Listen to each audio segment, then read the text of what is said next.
वल्लभा जय गिरिवरधारी जय गिरिवरधारी यशोदनन्दन व्रज जनरञ्जन यशोदनन्दन व्रज जनरञ्जन श्रीरावणचारी जय राम माधवा कुंज विहारी जय श्री कृष्ण चैतन्य प्रभु नित्यानंद श्री अद्वैत गदाधर श्रीवासादि गौरभक्तवृंद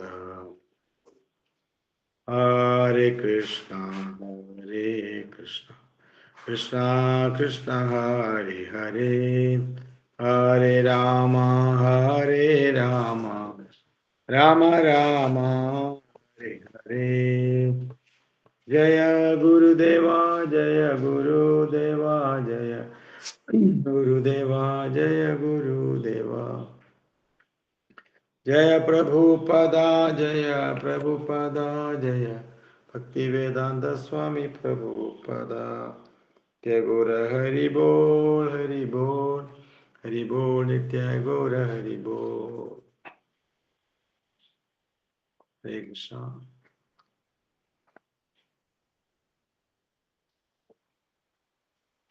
गुरु ब्रह्मा गुरु विष्णु गुरुदेवो महेश्वर गुरु साक्षात् परब्रह्म तस्मै श्री गुरवे नमः। गजाननं भूतगणादिसेवितं कपित्तजम्बुम्बलसाररक्षितम् उमासुतं शोकविनाशकारणं नमामि विघ्नेश्वरपादपङ्कजं। सरस्वती नमस्तुभ्यं वरदे कामरूपिणी विद्यारम्भं करिष्यामि। सिद्धिर्भवतु मे सदा सर्वमङ्गलमङ्गल्ये शिवे सर्वार्थसाधिके शरण्ये त्र्यम्बके गौरी नारायणि नमस्तुते। सृष्टिस्थितिविनाशानं शक्तिभूत सनातने गुणाश्रय गुणमयी नारायणि नमस्तुते। शरणागत दीनार्थ परित्राणपरायणे सर्वस्यार्ति हरे देवी नारायणि नमस्तुते। शिवं शिवकरं शान्तं शिवात्मानं शिवोत्तमं शिवमार्गप्रणेतारं प्रणतोऽस्मि सदाशिवं। भूतनाथ सदानन्द सर्वभूतयापरा रक्ष रक्ष महाबाहो शास्त्रे तुभ्यं नमो नमः।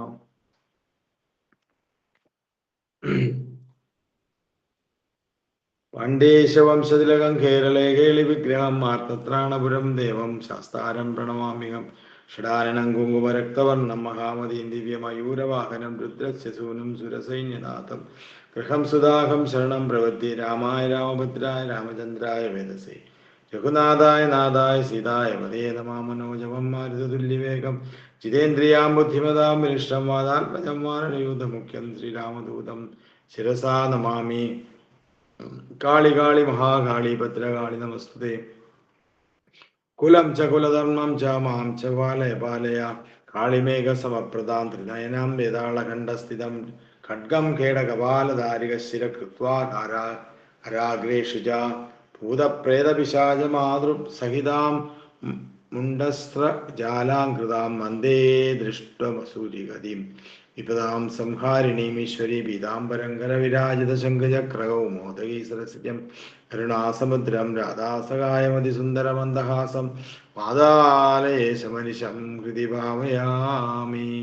തൃക്കാൽ രണ്ടും പിണച്ച തിരുമുഖകമലം ദക്ഷിണേ ചാച്ചുവച്ചും തൃക്കൈയിൽ കാഞ്ചനോടക്കുഴലുമത പിടിച്ചൂതി മന്ദം ഹസിച്ചും തക്കത്തിൽ പീലി ചൂടി കരിമുകൾ വടിവും പൂണ്ടു നിൽക്കും മുകുന്ദൻ നൽകാരുണ്യേന നിത്യം മമ ഹൃദികളിയാടിയിടുവാൻ കൈതൊഴുന്നേൻ. കൃഷ്ണായ വാസുദേവായ ദേവകീനന്ദനായ ച നന്ദഗോപകുമാരായ ഗോവിന്ദായ നമോ നമഃ. കൃഷ്ണായ വാസുദേവായ ഹരേ പരമാത്മനെ പ്രണതക്ലേശനാശായ ഗോവിന്ദായ നമോ നമഃ.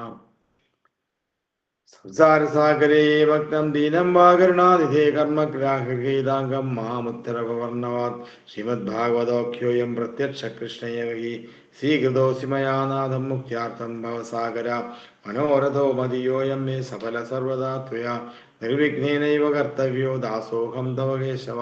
ശുകരൂപ പ്രബോധജ്ഞ സർവശാസ്ത്ര വിശാരദ ഏതത്പ്രദാ പ്രകാശേന അജ്ഞാനം വിനാശനം യദ്മാദ്യസേതോന്നയാദിതരശ്ചാർത്തേഷു വിജ്ഞാസുരാർത്തേനേ ബ്രഹ്മഹൃദയ ആദികവയ മുഖ്യന്തിയ സൂര്യകതയോ വാരിമൃതാം യഥാ വിനിമയോ യത്രാർത്ഥ സർഗോ മിഷ धाम्नासेन सदा निरस्तभुवं सत्यं परं धीमहि धर्मप्रोजितकैतवोत्रपरमो नन्मत्सराणां सदा वेद्यं वास्तवमत्र वस्तु शिवदम् तावत्रयोन्मूलनं श्रीमद्भागवते महामुनिकृते किं वा वरीश्वर सद्यो हृद्यपरिद्यते त्रयोदविशूषविस्तेषणा निगमकल्पतरोर्गलितं फलं सुखमुखादमृतद्रसंयुतं पिबत भागवतं रसमालयं गुरुगोरसिका विभावुका नैमिषे निक्षत्रे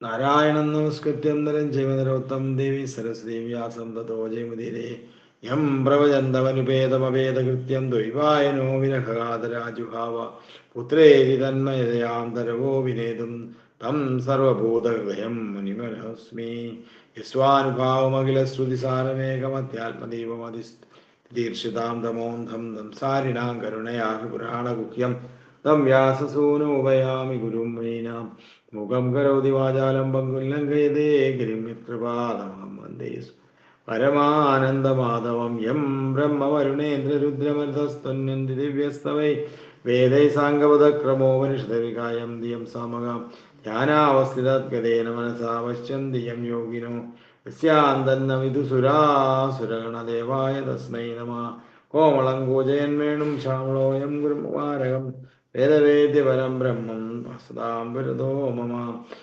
उदैर्महाद्भिर् इमा पुरो विभूर्धर्मायसेदे यत् अमुषः पुरुषः भुङ्क्ते गुणान् षोडश षोडशात्मकाः सङ्कृष्टां भगवान् वजांसि मे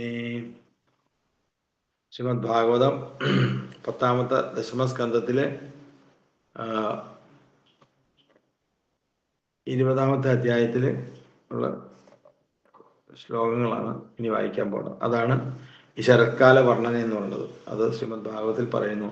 തയോ ശ്രീശുകൗവായ തയോസ്തത് അത്ഭുതം കർമ്മ ഭാവേ ഭവാഗ്നേർമോക്ഷമാത്മന ഗോവാം ശ്രീഭ്യാം സമാചുക്ല്യം പ്രലംഭവതം ഏവജ ഗോപവൃദ്ധാച ഗോപ്യാച്ച തത് ഉപാകർണ്യവിസ്മിത മേനിരേ ദേവപ്രവരോ കൃഷ്ണരാമോ വൃജം ഗതോ തത്ഥ പ്രാവർത്തത പ്രാവൃട് സർവസത്വസമുദ്ഭവ വിദ്യാത മാനാപരിധിർ വിസ്ഫുർജിത നഭസ്ഥല സാന്ദ്രേ സാന്ദ്രാനീലാംബുദൈർവ്യോമ സവിദ്യുത്സ്തനൈർഭി അസ്പൃഷ്ട ജ്യോതിരാച്ഛന്നം ബ്രഹ്മേവ സഗുണം ഭവോ അഷ്ടൗ മാസാന്നിബീതം യത് ഭൂമ്യാശ്ചോദമയം വസും സോ ഗോപിർമോക്തും ആരംഭേ പർജന്യകാലാഗതേ തടിത്വന്ദ്വാ മഹാമേഘ ചണ്ഡശ്വസനവേപിത പ്രീണനം ജീവനം ഹ്യസ്യമുജ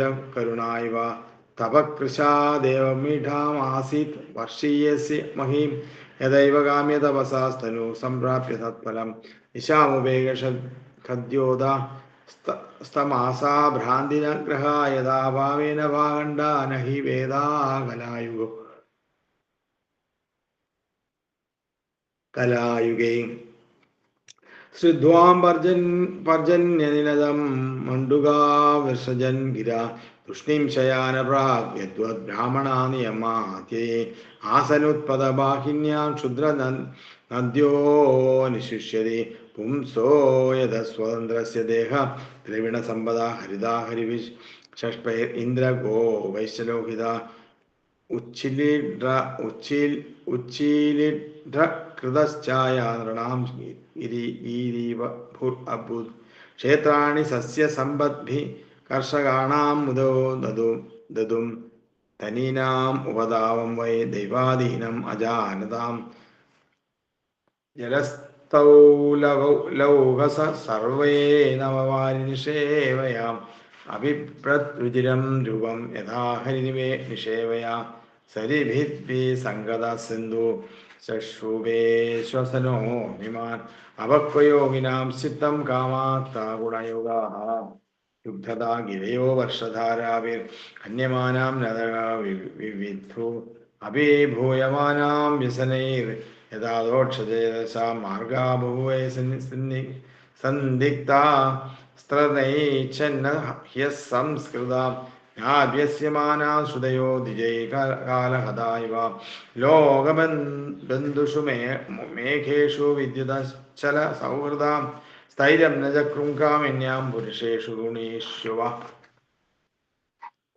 ധനുർവേദി മഹേന്ദ്രം നിർഗുണം ച ഗുണിന്യഭാത് വ്യക്തഗുണേ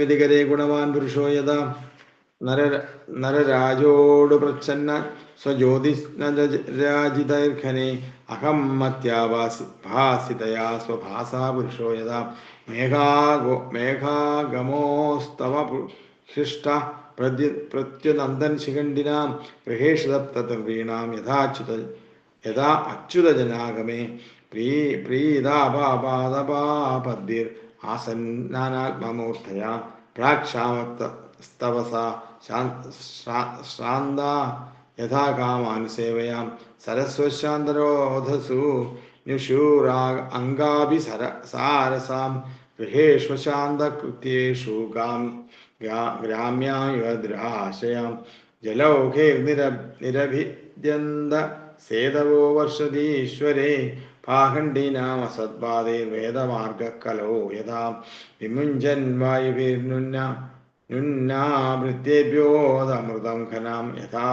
ശിഷ്ടോ വിസ്പതയാ കാലേ കാലേ ദ്വിജേരിതേ ഏവം വനം തത് വർഷിഷ്ടം പക്വഗർച്ചുര ജംബുമത് ഗോപാലൈർവൃതോരുദന്തും സഫല പ്രാവിശത്കരീം തേനവോ മന്ദഗാമിന്യ ഊധോ ഭാരേണ ഭൂയസാം യേർഭാഗവതാഹൂതം ദ്രുതം വൃത്യാ സ്നുതസ്തനി വനകൗസോ പ്രമുദ്യത വനരാജിർ മധു അച്യുത ജലധാര ഗിരേർനാഥൻ ആസന്നാ ദൃശേ ഗൃഹാം ക്വചിത് വനസ്പതി ക്രോഡേ ഗുഹായാം ചാവിവർഷതി നിർവിശ്യ ഭഗവാൻ രേമേ കന്ദമൂലഫലാശന രക്യോദനം സമാനിതം ശിലയാം സലിലാന്തികെ സംഭോജനൈർഭുജേ ഗോപേ സംഘർഷനാനിതം ശാദ്വാലോപരി സംവിശ്യ സർവതോ മീനിദക്ഷണാൻ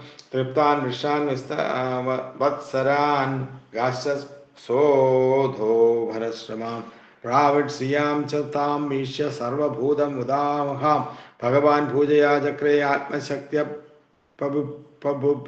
ബഭുപ്രീതാം ഏവം നിവസതോസ്തസ്മിൻ രാമകേശവയോർവൃജേ ശരത് സമഭവത് ബൃഭ്ര സ്വച്ഛാംഭൂപുരുഷ അനില ശാരദാ നിരജോത്പത്യാ നീരാണി പ്രകൃതിയു ദൃഷ്ടാനാം ഇവ ചേതാംസി പുനർയോഗശേവയാ വ്യോംനോബ്ദം ഭൂതശാവള്ളിയും ഭുവ ഭംഗമപാമലം ശരദ്ഹാരാശ്രീണാം കൃഷ്ണേ ഭക്തിർ യഥാശുഭം സർവസ്വം ജലദാഹിത്വാ വിരേജു ശുഭ്രവർച്ചസാ യഥാദോക്തൈഷ്ണാം ശാന്താ മുനയോ മുക്തേ ഗിൽഭിഷാം ഗിരയോ മൂജസ്തോയം ക്വചിത് മുമുജശ്രിവം യഥാ ജ്ഞാനാമൃതം കാലേ ജ്ഞാനിനോ ബദ്ധതേ നൈവാവിധൻ ക്ഷീയമാണാം ജലം ഗാഥാജലേപരാം ജലേജരാം യഥായുരന്യുഹംശയും നരാമൂഢകുടംബിനം ഗാഥാ വാരിചരാസ്താപം അവിന്ദൻ ശരത് അർക്കജം യഥാ ദരിദ്രകൃപണ കുടുംബ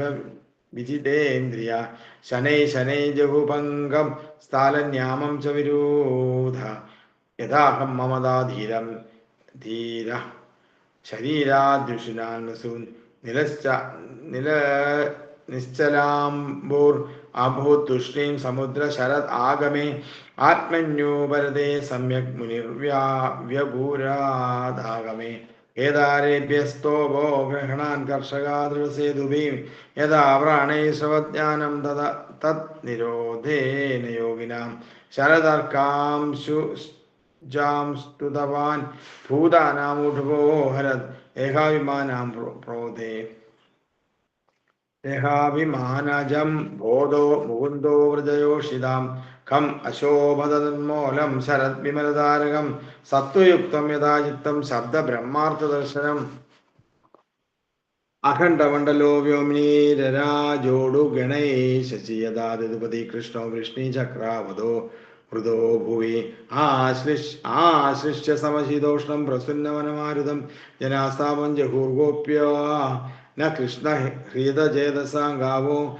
മൃഗ ഖഗാം നാര്യ പുഷ്പിണ്യാം ശരദാഭവൻ അന്യമാനാം സർവൃഷേ ഫലറി ഈശക്രിയായവ ഉദഹ്യഷൻ വാരിജാനി സൂര്യോത്ഥാന കുമുദിനാം രാജ്ഞാതു നിർഭയാ ലോക യഥാ ദാസ്യൻ വിനാ നൃപ പരക്രമേഷു അഗ്രേണൈരിന്ദ്രേശ്ച മഹോത്സവൈ ബഭൂഭൂപക്വാ സംസ്യാഠ്യാം കലാഭ്യാനിതരം ഇവേ വണി വണിമുനി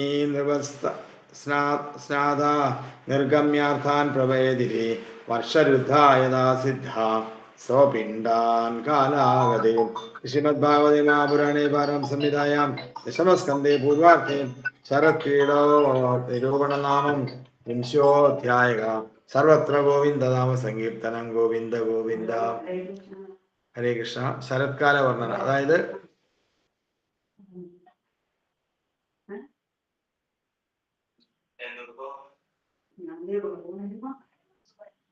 ബലരാമൻ പ്രലംബാസുരനെ വധിച്ചതും ബലരാമൻ, അതായത് ഇനി കഥയാണ് പറയാൻ പോണത്. ശരത്കാല വർണ്ണന കഥ, അതായത് വൃന്ദാവനത്തിലെ ആ കാലാവസ്ഥയെ പറ്റിയും അവിടുത്തെ എന്താ വൃന്ദാവനത്തിലെ ഓരോ മൺതരികളും, അതായത് ബലരാമൻ പ്രലംബാസുരനെ വധിച്ചതും കൃഷ്ണൻ സർവനാശനായ കാട്ടുതീ പിഴുങ്ങിയതും അതൊക്കെയാണ് നമ്മൾ കേട്ടുകൊണ്ടിരുന്നത്. വൃന്ദാവനത്തിലെ ഗ്രഹസദസ്സുകളിൽ നിത്യസംഭാഷണ വിഷയമായി മാറി. വൃന്ദാവനത്തിലെ ഗ്രഹസദസ്സുകളിൽ ഇങ്ങനെയുള്ള കാര്യങ്ങൾ, പ്രലംബാസുരനെ വധിച്ചതും കാര്യങ്ങളൊക്കെ കൃഷ്ണൻ സർവനാശനായ കാട്ടുതീ വിഴുങ്ങിയതും വൃന്ദാവനത്തിലെ ഗ്രഹസദസ്സുകളിലൊക്കെ നിത്യസംഭാഷണമായ വിഷയമായി മാറി എന്നും ഇത് തന്നെയാണ് സംസാരിക്കുന്നത്. ഗോപന്മാർ അവരുടെ ഭാര്യമാരോടും മറ്റു സകലരോടും ഈ അത്ഭുത കർമ്മങ്ങൾ വിവരിച്ച് കേൾപ്പിച്ചു. കേട്ടവരെല്ലാം അത്ഭുത സ്തബ്ധരായി നിന്നുപോയി. കൃഷ്ണനും ബലരാമനും ദേവന്മാരാണെന്നത് കാരുണ്യപൂർവ്വം അവർ തങ്ങളുടെ മക്കളായി വൃന്ദാവനത്തിൽ അവതരിച്ചതാണെന്നും അവർ ഉറപ്പിച്ചു. അങ്ങനെയിരിക്കെ മഴക്കാലം വന്നെത്തി. ഗ്രീഷ്മത്തിലെ ചുട്ടുകൊള്ളുന്ന ചൂടിന് ശേഷം വന്നെത്തുന്ന മഴക്കാലം ഇന്ത്യയിൽ സന്തോഷത്തോടെ സ്വാഗതം ചെയ്യപ്പെടുന്നു, അല്ലേ? സൂര്യനെയും ചന്ദ്രനെയും മറയ്ക്കുമാർ ആകാശത്തിൽ ഇരുണ്ടുകൂടുന്ന മേഘപടലങ്ങൾ അതിപ്പോൾ കാണാവുന്നതാണ്.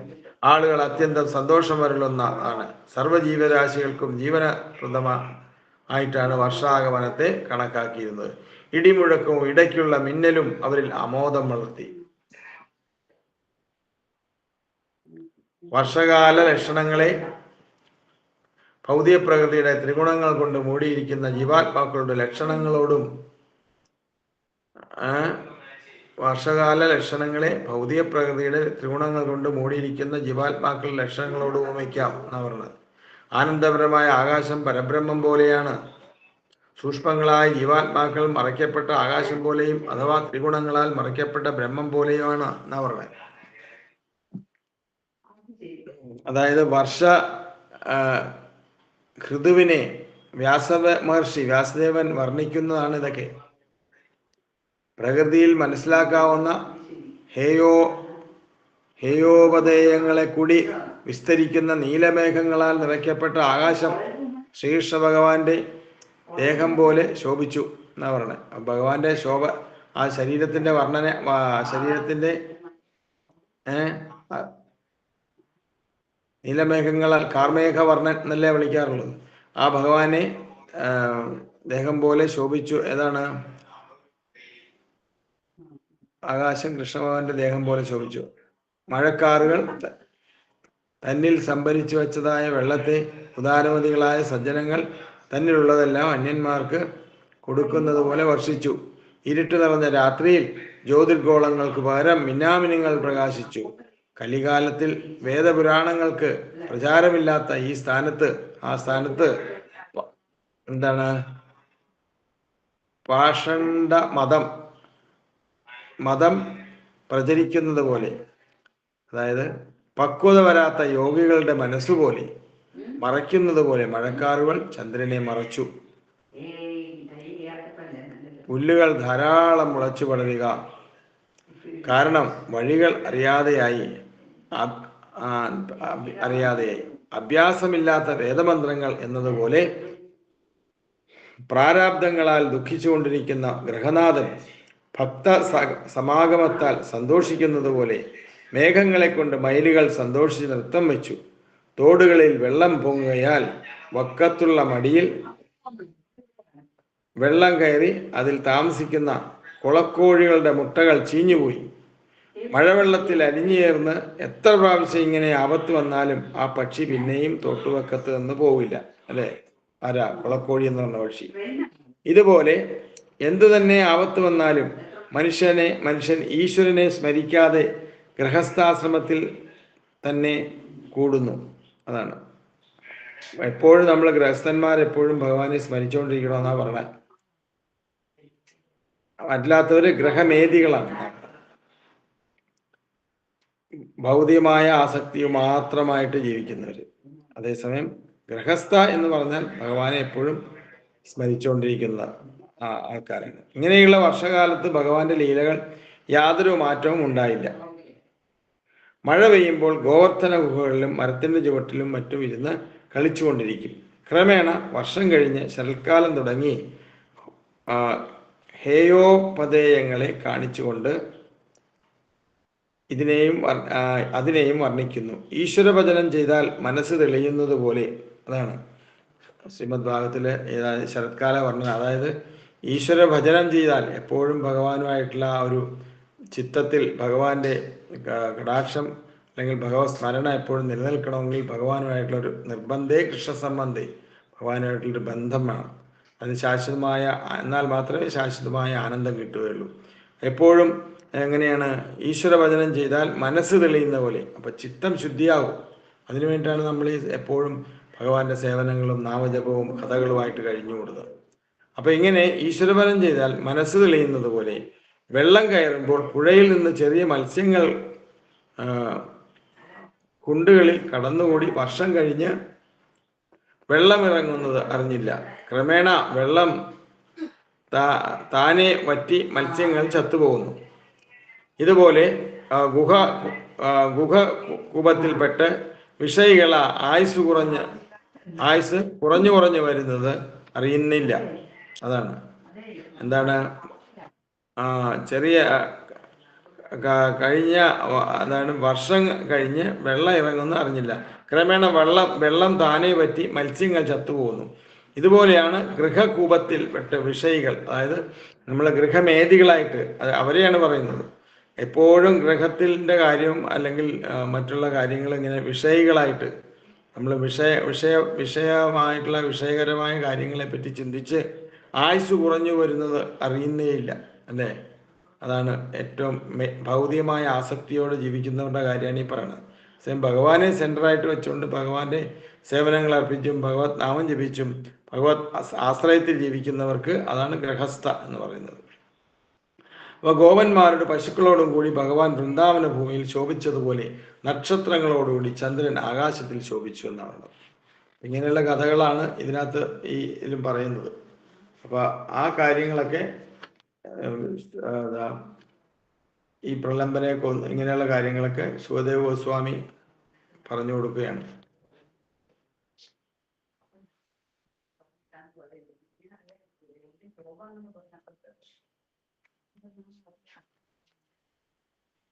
വർഷകാലത്ത് പുല്ലും മരങ്ങളും സസ്യങ്ങളും എല്ലാം ഹരിതമായി കാണപ്പെടുന്നു. ചിലപ്പോൾ ഈ പുൽപ്പരപ്പുകൾ ഒരുതരം ചുവന്ന പ്രാണി കൊണ്ട് മൂടിയിരിക്കുന്ന കാണാം. ഈ പച്ച അങ്ങോട്ട് പോയാൽ അവിടെയൊക്കെ വൃന്ദാവനത്തിലൊക്കെ കടുകാണ്. ഇപ്പോൾ എല്ലായിടത്തും മഞ്ഞപ്പൂക്കളായിരിക്കും. നിറച്ച് കടുക് കൃഷിയുള്ള സ്ഥലങ്ങളാണ് അവിടെയൊക്കെ.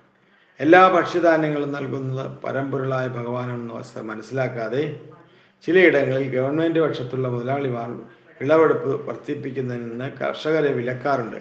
ഏകോ ബഹുനാം വിദധാതി കാമാൻ എന്നാണ് വൈദികാനുസരണം. പരമ്പൊരുളായ ഭഗവാനാണ് പ്രപഞ്ചത്തേക്ക് നിലനിർത്തുന്നത്. അങ്ങനെയുള്ള കാര്യങ്ങളെ പറ്റിയാണ് ശരത്കാല വർണ്ണന. എല്ലാരും വായിക്കാറുണ്ടോ ഇത് കൃഷ്ണ ബുക്ക്? പ്രഭു വായിക്കാറുണ്ട്. ഓക്കെ. അപ്പൊ 20ാമത്തെ ഈ ശരത്കാല വർണ്ണന വായിച്ചോളൂ. അതാണ് കുറെ അധികം ഉണ്ട്. അല്ലെങ്കിൽ ആ ബുക്ക് ഉണ്ടെങ്കിൽ വായിക്കാം ആർക്കെങ്കിലും. വായിക്കട്ടെ പ്രഭുജി? വായിച്ചോളൂ. തൊണ്ടയ്ക്ക് പ്രശ്നം. അപ്പൊ എല്ലാരും കൂടെ ഒരുമിച്ച് വായിച്ചോളൂ. ഓം നമോ ഭഗവതേ വാസുദേവായ. 20 ശരത്കാല വർണ്ണനം. ബലരാമൻ പ്രബലാസുരനെ വധിച്ചതും കൃഷ്ണൻ സർവനാശകമായ കാട്ടുതീ വിഴുങ്ങിയതും വൃന്ദാവനത്തിലെ ഗൃഹസദസ്സുകളിൽ നിത്യസംഭാഷണ വിഷയമായി മാറി. ഗോപന്മാർ അവരുടെ ഭാര്യമാരോടും മറ്റു സകലരോടും ഈ അത്ഭുത കർമ്മങ്ങൾ വിവരിച്ച് കേൾപ്പിച്ചു. കേട്ടവരെല്ലാം അത്ഭുതസ്തബ്ധരായി നിന്നുപോയി. കൃഷ്ണനും ബലരാമനും ദേവന്മാരാണെന്നും കാരുണ്യപൂർവ്വം അവർ തങ്ങളുടെ മക്കളായി വൃന്ദാവനത്തിൽ അവതരിച്ചതാണെന്നും അവർ ഉറപ്പിച്ചു. അങ്ങനെയിരിക്കെ മഴക്കാലം വന്നെത്തി. ഗ്രീഷ്മത്തിലെ ചുട്ടുപൊള്ളുന്ന ചൂടിനു ശേഷം വന്നെത്തുന്ന മഴക്കാലം ഇന്ത്യയിൽ സന്തോഷത്തോടെ സ്വാഗതം ചെയ്യപ്പെടുന്നു. സൂര്യനെയും ചന്ദ്രനെയും മറയ്ക്കുമാറ് ആകാശത്തിൽ ഉരുണ്ടുകൂടുന്ന മേഘപടലങ്ങൾ ആളുകൾക്ക് അത്യന്തം സന്തോഷമരുളുന്നതാണ്. സർവ ജീവരാശികൾക്കും ജീവനപ്രദമായിട്ടാണ് വർഷാഗമനത്തെ കണക്കാക്കിയിരുന്നത്. ഇടിമുഴക്കവും ഇടയ്ക്കിടയ്ക്കുള്ള മിന്നലും അവരിൽ ആമോദം വളർത്തി. വർഷകാല ലക്ഷണങ്ങളെ ഭൗതിക പ്രകൃതിയുടെ ത്രിഗുണങ്ങൾ കൊണ്ട് മൂടിയിരിക്കുന്ന ജീവാത്മാക്കളുടെ ലക്ഷണങ്ങളോട് ഉപമിക്കാം. അനന്തമായ ആകാശം പരബ്രഹ്മം പോലെയാണ്.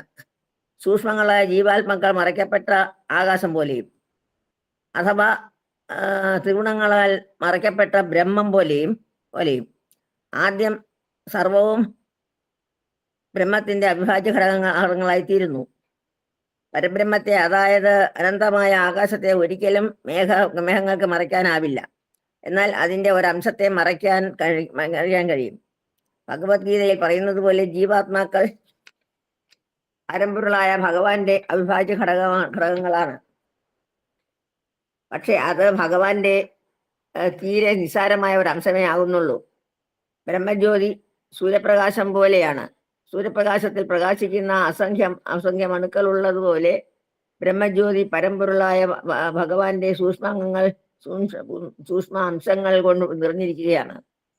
പരമാത്മാവിന്റെ സൂക്ഷ്മാംശങ്ങളുടെ അനന്തമായ വികാസത്തിൽ ചിലതൊക്കെ ഭൗതിക പ്രകൃതിയുടെ സ്വാധീനത്തിലാണ്, മറ്റുള്ളവ സ്വതന്ത്രവും. ഭൂമിയിൽ നിന്നും സൂര്യപ്രകാശം സഞ്ചയിച്ചു വച്ചിരിക്കുന്ന ജലമാണ് മേഘങ്ങൾ. ഭൂമണ്ഡലത്തിന്റെ ഉപരിതലത്തിൽ നിന്നും തുടർച്ചയായി 8 മാസം സൂര്യൻ എല്ലാത്തരം ജലവും ബാഷ്പീകരിക്കുന്നു. ഈ ജലാംശമാണ് മേഘരൂപത്തിൽ സഞ്ചയിച്ച് വച്ചിരിക്കുന്നത്. ഇതുപോലെയാണ് ഭരണകൂടത്തിന്റെ സ്ഥിതിയും. കൃഷി, കച്ചവടം, വ്യവസായം തുടങ്ങി ഭൗതിക പ്രവർത്തനങ്ങളിൽ ഏർപ്പെട്ടിരിക്കുന്ന ജനങ്ങളുടെ കഴിവനുസരിച്ച് ഭരണകൂടം അവരിൽ നിന്ന് നികുതി പിരിക്കുന്നു. ആദായ നികുതി, വിൽപ്പന നികുതി മുതലായവ. ഭൂമിയിൽ നിന്ന് സൂര്യൻ ജലം വലിച്ചെടുക്കുന്നതിന് സമമാണ് ഇത്. ഭൂമിയിൽ ജലം ആവശ്യമായി വരുമ്പോൾ ഇതേ ജലം മേഘമായി രൂപാന്തരപ്പെടുത്തി ഭൂമിയിലെമ്പാടും സൂര്യൻ വിതരണം നടത്തുകയാണ് ചെയ്യുന്നത്. ഇതുപോലെ ഭരണകൂടം പിരിച്ചെടുക്കുന്ന നികുതി മുഴുവൻ വിദ്യാഭ്യാസം, പൊതുമരാമത്ത്, ആരോഗ്യ പരിപാലനം തുടങ്ങിയ കാര്യങ്ങളിലൂടെ ജനങ്ങൾക്ക് തിരിച്ചു കൊടുക്കേണ്ടതാണ്. ഒരു നല്ല ഭരണകൂടം ഇത് ചെയ്തേ പറ്റൂ. നികുതി പിരിച്ച് വെറുതെ ധൂർത്തടിക്കാൻ സർക്കാരിന് അവകാശമേ ഇല്ല. രാജ്യത്തിന്റെ മൊത്തം ക്ഷേമത്തിന് വേണ്ടി ആയിരിക്കണം നികുതിയായി പിരിച്ചെടുക്കുന്ന പണം ചെലവഴിക്കേണ്ടത്. രാജ്യമെമ്പാടും ജലം വിതരണം ചെയ്യാനായി മഴക്കാലത്ത് ശക്തമായി വീശുന്ന കാറ്റ് മേഘങ്ങളെ ഒരിടത്തു നിന്ന് മറ്റൊരിടത്തേക്ക് പറപ്പിച്ചു കൊണ്ടുപോകുന്നു.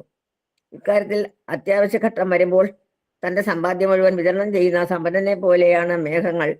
തങ്ങളുടെ കയ്യിലുള്ള അവസാനത്തെ തുള്ളി വെള്ളം പോലും അവ വിതരണം ചെയ്യുന്നു. ഉപയോഗമില്ലാത്ത വൃക്ഷങ്ങളും ചെടികളും കർഷകൻ പിഴുതെറിയുന്നത് പോലെയാണ് ഭഗവാൻ ശ്രീരാമചന്ദ്രന്റെ പിതാവായ ദശരഥ മഹാരാജാവ് ശത്രുക്കളെ നേരിട്ടതെന്ന് പറയാറുണ്ട്. ദാനധർമ്മങ്ങൾ ചെയ്യേണ്ടി വരുമ്പോൾ അദ്ദേഹം മഴമേഘങ്ങളെ പോലെ ആയിരുന്നു. ദാനശീലനായ സമ്പന്നന്റെ ധാരാളിത്തമാണ് ജലവിതരണത്തിൽ മേഘങ്ങൾ പ്രകടിപ്പിക്കുന്നത്. വെള്ളം ആവശ്യമില്ലാത്ത പർവ്വത പ്രദേശത്തും പാറക്കെട്ടുകളിലും കടലിലും മഹാസമുദ്രങ്ങളിൽ പോലും കോരിക്കെട്ടി പെയ്യുന്ന മഴയുടെ ധാരാളിത്തം എത്രയെന്ന് പറയേണ്ടതില്ലല്ലോ. ആവശ്യക്കാരനാണോ അല്ലയോ എന്ന വിവേചനം കൂടാതെ സർവ്വ മനുഷ്യർക്കും ദാനം ചെയ്യാനായി ഭണ്ഡാരം തുറക്കുന്ന ധർമ്മേശ്വരനെ പോലെയാണിത്. വർഷപാതത്തിന് മുമ്പ് ഭൂമി മുഴുവൻ ശക്തിശൂന്യമായി മെലിഞ്ഞുണങ്ങിപ്പോകുന്നു. മഴക്കാലം കഴിയുമ്പോഴേക്കും ഭൂമി സസ്യത്തഴപ്പ് കൊണ്ട് ഹരിതാപമായി ആരോഗ്യവും ശക്തിയും വീണ്ടെടുക്കുന്നു. ഏതെങ്കിലും ഭൗതികാഭിലാഷം നിറവേറ്റുന്നതിനായി അനുഷ്ഠിക്കുന്നവരോടാണ് ഇതിനെ താരതമ്യപ്പെടുത്തുന്നത്. മഴക്കാലം കഴിഞ്ഞ് ഭൂമിക്ക് കൈവരുന്ന ഈ സമ്പൂർണ്ണാവസ്ഥ ഭൗതിക അഭിലാഷത്തിന്റെ സാഫല്യത്തിന് തുല്യമാണ്. രാജ്യം അഭിലഷണീയമായ ഒരു ഭരണത്തിന് കീഴിലാകുമ്പോൾ ആ ഭരണത്തെ സ്വന്തം പരിധിയിലേക്ക് മാറ്റാൻ വ്യക്തികളും വിഭാഗങ്ങളും തപോനുഷ്ഠാനങ്ങൾ നടത്താറുണ്ട്. നിയന്ത്രണം നേടിക്കഴിയുമ്പോൾ വമ്പിച്ച വേതനം പറ്റിക്കൊണ്ട് അവ തഴച്ചു വളരുകയും ചെയ്യും. ഇത് മഴക്കാലത്തിന് ശേഷം തഴച്ചു വളരുന്ന ഭൂമിയെ പോലെയാണിത്. തപോനുഷ്ഠാനങ്ങൾ ആത്മീയ സുഖത്തിന് വേണ്ടി ആയിരിക്കണം. തപസ് നടത്തേണ്ടത് പരമാത്മാവിനെ സാക്ഷാത്കരിക്കാനായിരിക്കണമെന്നാണ് ശ്രീമദ് ഭാഗവതം നിർദ്ദേശിക്കുന്നത്. ഭക്തിമാർഗത്തിൽ വ്രതാനുഷ്ഠാനങ്ങൾ നടത്തുന്നവർ ആത്മീയ ജീവിതം വീണ്ടെടുക്കുന്നു. അതോടെ അവർ സീമാതീതമായ ആത്മീയ പരമാനന്ദം അനുഭവിച്ചിരുന്നു. മറിച്ച് ഭൗതിക നേട്ടത്തിന് വേണ്ടി തപോനുഷ്ഠാനങ്ങളിൽ ഏർപ്പെടുന്നതിന്റെ ഫലം ക്ഷണികമായിരിക്കുമെന്നും ബുദ്ധിമാന്മാർ ഒരിക്കലും അത് ആഗ്രഹിക്കുകയില്ലെന്നും ഭഗവത്ഗീത പറയുന്നുണ്ട്. മഴക്കാലത്ത് രാത്രിയിൽ അവിടെവിടെയായി വൃക്ഷത്തലപ്പുകളിൽ മിന്നാമിനുങ്ങളെ കാണാം. അവ ദീപങ്ങൾ പോലെ പ്രകാശിക്കുന്നു. എന്നാൽ ആകാശഗോളങ്ങളായ ചന്ദ്രനോ നക്ഷത്രങ്ങളോ അപ്പോൾ പ്രകാശിക്കുന്നില്ല. ഇതുപോലെ കലിയുഗത്തിൽ നാസ്തികരും ധൂർത്തന്മാരും പ്രമാണിമാരായി തെളിഞ്ഞു വരും. അതേസമയം ആത്മീയ വിമുക്തിക്ക് വേണ്ടി വൈദിക തത്വങ്ങൾ പിന്തുടരുന്നവർ പ്രായേണ മടങ്ങിപ്പോവുകയും ചെയ്യും. കലിയുഗം ജീവാത്മങ്ങൾക്ക് മേഘാവൃതമായ വർഷകാലമാണ്. നാഗരികതയുടെ ഭൗതിക പുരോഗതിക്കായി അധീനമായി ഈ യുഗത്തിൽ യഥാർത്ഥ ജ്ഞാനം ഇരുളാണ്ടിരിക്കുന്നു.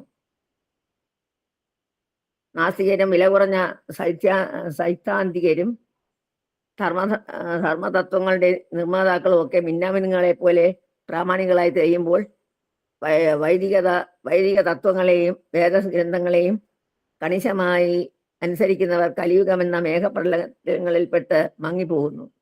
മിന്നാമിനുങ്ങളെ ആശ്രയിക്കാതെ ആകാശത്തിൽ തിളങ്ങി നിൽക്കുന്ന ജ്യോതിർഗോളങ്ങളായ സൂര്യചന്ദ്രന്മാരിൽ നിന്നും നക്ഷത്ര രാശികളിൽ നിന്നും നേട്ടമുണ്ടാക്കാനാണ് നാം ശ്രമിക്കേണ്ടത്. നേരെ പറഞ്ഞാൽ നിശാന്തകാലത്തിൽ മിന്നാമിനുങ്ങൾക്ക് വെളിച്ചം പകരാനുള്ള കഴിവില്ല. എന്നാൽ മഴക്കാലത്ത് പോലും ചിലപ്പോൾ കാറകർന്ന മാനം തെളിയുകയും സൂര്യനും ചന്ദ്രനും നക്ഷത്രങ്ങളും ഒക്കെ ദൃശ്യമാവുകയും ചെയ്യുന്നത് പോലെ ഈ കലിയുഗത്തിലും ചില നേട്ടങ്ങളൊക്കെ ഉണ്ടാകാറുണ്ട്. ചൈതന്യ മഹാപ്രഭുവിന്റെ വൈദിക പ്രസ്ഥാനം ഹരേ കൃഷ്ണ മന്ത്രജപത്തിന്റെ വ്യാപനം ഇത്തരത്തിലുള്ള ഒന്നാണ്. യഥാർത്ഥ ജീവിതം കണ്ടെത്താൻ ആകാംക്ഷയുള്ളവർ സൈദ്ധാന്തികരും നാസ്തികരും നീട്ടുന്ന വെളിച്ചത്തിലേക്ക് നോക്കാതെ ഈ പ്രസ്ഥാനം പ്രയോജനപ്പെടുത്താറുണ്ട്. വേറെ വായിക്കുന്നുണ്ടോ പ്രഭുജി? ആ ശരി. ഹരേ കൃഷ്ണ. ഹരേ കൃഷ്ണ. വായിക്കട്ടെ? ഹരേ കൃഷ്ണ. ഓർക്കാപ്പുറത്തെ കുട്ടികൾ വായന തുടങ്ങുന്നത് പോലെ ആദ്യത്തെ മഴയെ തുടർന്ന് ആകാശത്ത് ഇടിമുഴങ്ങുമ്പോൾ തവളകൾ ക്രോം ക്രോം എന്ന് ശബ്ദിച്ചു തുടങ്ങും. വിദ്യാർത്ഥികൾ പ്രഭാതത്തിൽ ഉണരണമെന്നതാണ് വെപ്പ്. എന്നാൽ ക്ഷേത്രത്തിലോ അടുത്തുള്ള മറ്റേതെങ്കിലും സാംസ്കാരിക സ്ഥാപനത്തിലോ മണിമുഴങ്ങിയാലല്ലാതെ സാധാരണയായി അവർ സ്വയം ഉണരാറില്ല.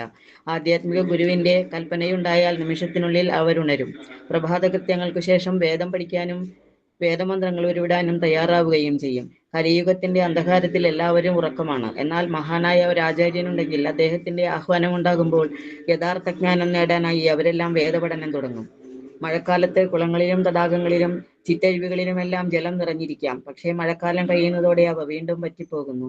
ഇതുപോലെ ഭൗതികവാദികൾ ശുഷ്കരാണ്. എന്നാൽ ചില സന്ദർഭങ്ങളിൽ, അതായത് ഒരു വീട്, ഭാര്യ, കുട്ടികൾ, അല്പം ബാങ്ക് നിക്ഷേപം എന്നിവയുണ്ടാകുമ്പോൾ അവർ തഴച്ചു വളരുന്നത് പോലെ തോന്നും. പക്ഷേ തൊട്ടടുത്ത നിമിഷത്തിൽ തന്നെ അവർ പൂർവ്വസ്ഥിതിയിലേക്ക് പോകും. നാം ജീവിതത്തിൽ കൊതിക്കുന്നത് ഒരു സുഖസാഗരമാണ്. പക്ഷേ സമൂഹം, സുഹൃത്തുക്കൾ, ലൗകിക പ്രേമം എന്നിവയുടെ രൂപത്തിൽ നമുക്ക് കിട്ടുന്നതോ കേവലം ഒരു തുള്ളി വെള്ളം മാത്രം. ചിറ്റാറുകളിലും തടാകങ്ങളിലും വേനൽക്കാലത്ത് ഒരിക്കലും വെള്ളം നിറയാത്തതുപോലെ തന്നെ നമുക്കും ഭൗതിക ലോകത്തിൽ ഒരു കാലത്തും പൂർണ്ണ തൃപ്തിയുണ്ടാവില്ലെന്നർത്ഥം. വർഷകാലത്ത് എല്ലാ മരങ്ങളും സസ്യങ്ങളുമെല്ലാം ഹരിതാപമായി കാണപ്പെടുന്നു. ചിലപ്പോൾ ഈ പുൽപ്പരപ്പുകൾ ഒരുതരം ചുവന്ന പ്രാണികളെ കൊണ്ട് മൂടിയിരിക്കുന്നത് കാണാം. ഈ പച്ചയും ചുവപ്പും കുട പോലുള്ള കൂണുകളുമായി സംയോജിക്കുമ്പോൾ പെട്ടെന്ന് സമ്പന്നമായി തീർന്ന ഒരാളെ പോലെ രംഗമാകെ മാറുന്നു. തന്റെ പാടത്തെ ധാന്യ സമൃദ്ധി കണ്ട് കർഷകന് സന്തോഷമാകും. എന്നാൽ ഒരലൗകിക ശക്തിയെക്കുറിച്ച് ഒരിക്കലും ബോധവാന്മാരല്ലാത്ത മുതലാളിമാർക്ക് അപ്പോൾ അസ്വസ്ഥത തുടങ്ങും. കാരണം കമ്പോളത്തിലെ മത്സരത്തെ അവർക്ക് ഭയമാണ്. എല്ലാ ഭക്ഷ്യധാന്യങ്ങളും നൽകുന്നത് പരമ്പൊരുളായ ഭഗവാനാണെന്ന വസ്തുത മനസ്സിലാക്കാതെ ചിലയിടങ്ങളിൽ ഗവൺമെന്റ് പക്ഷത്തുള്ള മുതലാളിമാർ വിളവെടുപ്പ് വർദ്ധിപ്പിക്കുന്നതിൽ നിന്ന് കർഷകരെ വിലക്കാറുണ്ട്. ഏകോ ബഹൂനാം വിദദാതി കാമാൻ എന്നാണ് വൈദികാനുശാസനം. പരമ്പൊരുളായ ഭഗവാനാണ് ഈ പ്രപഞ്ചത്തെ നിലനിർത്തുന്നത്. അതിനാൽ ജീവാത്മാക്കൾക്ക് വേണ്ടതൊക്കെ ഉണ്ടാക്കി കൊടുക്കുന്നതും അദ്ദേഹമാണ്. ജനസംഖ്യ വർദ്ധിക്കുമ്പോൾ അവർക്ക് ഭക്ഷണം നൽകേണ്ട ചുമതലയും ഭഗവാന് തന്നെ. എന്നാൽ വേണ്ടത്ര ഭക്ഷ്യോൽപാദനം ഉണ്ടാക്കുന്നത് നാസ്തികർക്കും ദുരാത്മാക്കൾക്കും ഇഷ്ടമല്ല, വിശേഷിച്ചും അവരുടെ വ്യാപാരത്തിന് അത് തടസ്സമാകുമെങ്കിൽ. ഭഗവാന്റെ അതീന്ദ്രിയമായ ഭക്തി സേവനത്തിൽ നിരതരായവരെ പോലെ മഴക്കാലത്തെ കരയിലും വെള്ളത്തിലും ആകാശത്തിലുമുള്ള സർവ്വ ജീവാത്മാക്കൾക്കും ഒരു നവോന്മേഷം കൈവരും. അന്താരാഷ്ട്ര കൃഷ്ണാവബോധ സമിതിയിലെ ബ്രഹ്മചാരികളിലൂടെ ഞങ്ങൾക്ക് പ്രായോഗികാനുഭവമുള്ളതാണ് ഇക്കാര്യം. ജന്മന നല്ല ദേഹസൗന്ദര്യം ഉണ്ടായിരുന്നിട്ടും ബ്രഹ്മചാരികളാകുന്നതിനു മുൻപേ അവരൊക്കെ മലിനരും നികൃഷ്ടരുമായിരുന്നു. കൃഷ്ണാവബോധത്തിന്റെ അഭാവമായിരുന്നു അതിനു കാരണം.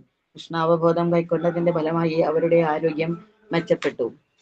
ചട്ടങ്ങളും നിയമങ്ങളും നിഷ്ഠയോടെ പാലിച്ചതിന്റെ ഫലമായി അവരുടെ ശരീരശോഭ വർദ്ധിച്ചു. കാവി ധരിച്ച് നെറ്റിയിൽ തിലകവും കയ്യിലും കഴുത്തിലും മാലയുമായി കാണപ്പെടുമ്പോൾ ഇവർ നേരിട്ട് വൈകുണ്ഠത്തിൽ നിന്ന് വന്നതാണോ എന്ന് തോന്നും. മഴക്കാലത്ത് നദികളിൽ ജലം പെരുകി കടലിലും മഹാസമുദ്രത്തിലും പാഞ്ഞെത്തുമ്പോൾ അവ സമുദ്രത്തെ പ്രക്ഷുബ്ധമാക്കുന്നത് പോലെ തോന്നും.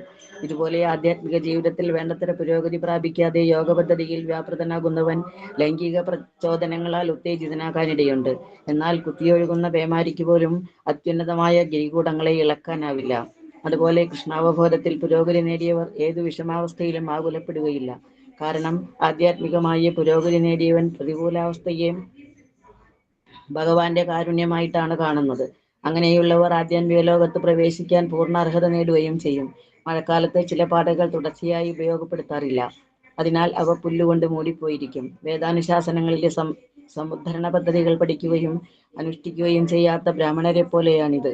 അവൻ മായയുടെ നീണ്ട പുല്ലുകൾ കൊണ്ട് മൂടപ്പെട്ടു പോകുന്നു. ആ അവസ്ഥയിൽ തന്റെ വ്യവസ്ഥാപിത പ്രകൃതി മറന്നുപോകുന്നതിനാൽ പരമ്പൊരുളായ ഭഗവാന്റെ നിത്യദാസൻ എന്ന സ്വന്തം നിലയും അവൻ മറക്കും. മായ സൃഷ്ടിക്കുന്ന കാലികമായ തൃണനിബിഡത മൂലം വ്യതിചലിച്ചു പോകുന്നവൻ മായയുടെ ഉൽപാദനങ്ങളുമായി താതാത്മ്യം പ്രാപിച്ച് ആധ്യാത്മിക ജീവിതം മറന്ന് ക്രമേണ മിഥ്യാഭ്രമത്തിന് കീഴടങ്ങുകയും ചെയ്യും. വിവിധ മേഘപടലങ്ങളിൽ മാറി മാറിയാണ് മഴക്കാലത്തെ ഇടിമിന്നൽ പ്രത്യക്ഷമാകുന്നത്. ഇപ്രതിഭാസത്തെ താരതമ്യപ്പെടുത്തിയിരിക്കുന്നത് കാമാർത്ഥയായ ഒരു ചഞ്ചല സ്ത്രീയോടാണ്. മഴ പെയ്യിക്കുന്നത് കൊണ്ടും അനേകം ആളുകൾക്ക് ജീവസന്ധാരണത്തിന് വഴി നൽകുന്നത് കൊണ്ടും മേഘത്തെ യോഗ്യനായ പുരുഷനോട് ബന്ധിച്ചിരിക്കുന്നു. നിർഭാഗ്യവശാൽ അവനെ ഉപേക്ഷിക്കുന്ന ഒരു ഭാര്യയ്ക്ക് അവന്റെ ജീവിതത്തിന്റെ താളം തെറ്റിക്കാൻ നിഷ്പ്രയാസം കഴിയും. ഭർത്താവിന്റെ സ്വൈരം നഷ്ടപ്പെടുന്നതോടെ കുടുംബം മുഴുവൻ നശിക്കുന്നു. കുട്ടികൾ നാനാവഴിക്കും ചിതറിപ്പോകുന്നു. വ്യാപാരം നിലയ്ക്കുന്നു. സർവത്ര കുഴപ്പം. അതിനാൽ ഭർത്താവുമൊത്ത് സമാധാനമായി ജീവിക്കുകയും ഒരു പരിതസ്ഥിതിയിലും ഭർത്താവുമായി വേർപിരിയാതിരിക്കുകയുമാണ് കൃഷ്ണാവബോധത്തിൽ പുരോഗതി നേടാൻ ആഗ്രഹിക്കുന്ന ഒരു സ്ത്രീ ചെയ്യേണ്ടത്. ഭാര്യ ഭർത്താക്കന്മാർ ലൈംഗികാസക്തിയെ നിയന്ത്രിച്ച് മനസ്സ് കൃഷ്ണാവബോധത്തിൽ കേന്ദ്രീകരിക്കണം. അങ്ങനെ ജീവിതം വിജയകരമാക്കണം. എന്തൊക്കെയായാലും ഈ ഭൗതിക ലോകത്ത് സ്ത്രീക്ക് ഒരു പുരുഷനും പുരുഷനെ ഒരു സ്ത്രീയും കൂടിയേ തീരൂ. അവർ ഒന്നിക്കുമ്പോൾ സമാധാനത്തോടെ കൃഷ്ണാവബോധത്തിൽ ജീവിക്കണം.